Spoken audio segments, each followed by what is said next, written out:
All right, Nick, is Apple too cool now for its own good? I mean, are we like post-cool now when it comes to Apple? Well, I think that the tide has definitely changed, especially over the past few months, about what people think of the company. Since the iPhone 4G made its way into Gizmodo's hands. Hey, I'm Jason Chen. This is the new iPhone.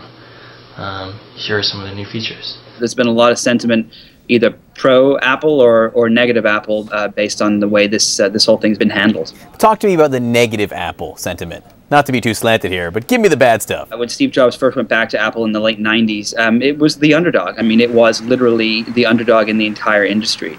And there was a lot of what we call fanboys that would do anything to protect Apple and really love the product and so on. But now Apple is no longer the underdog. They have a market cap, I think today is around $240 billion. You know, it's an incredible amount of money that they have, and they're just shy of reaching Microsoft, and so they're no longer the underdog. Apple, you guys were the rebels, man, the underdogs. People believed in you. But now, are you becoming the man? And in some ways, they are flexing their muscles now in a way, you know, to dominate, to force things in a way they weren't really before.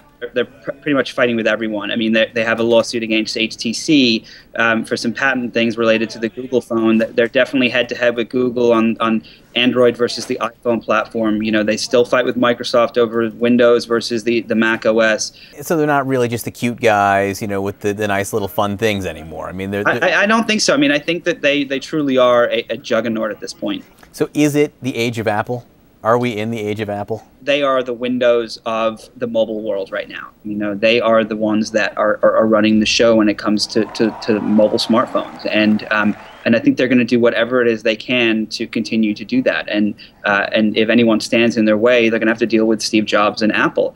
And it's going to be interesting to see how things change over the next few months with this new Gizmodo lawsuit that's happening, the criminal case, that's happening, and how public opinion changes based on what the results are of that. Bill Gates and Steve Jobs were never ordinary kids. Why only computer? Because they do what you want them to. There was an old TV special that starred Anthony Michael Hall and Noah Wyle as Bill Gates and Steve Jobs, and it was all about their long-term complicated relationship. And that movie ended, and this must have been 10 years ago, that movie ended with Bill Gates, the clear winner, the clear, you know, icon of success, and Jobs looking surly and like, you know, he had come in second. Well, 10 years later, what do we think? You know, Bill Gates didn't pull, you know, he did whatever it took to be the #1 platform for computing. And he won. I mean, fair and square, like, he won.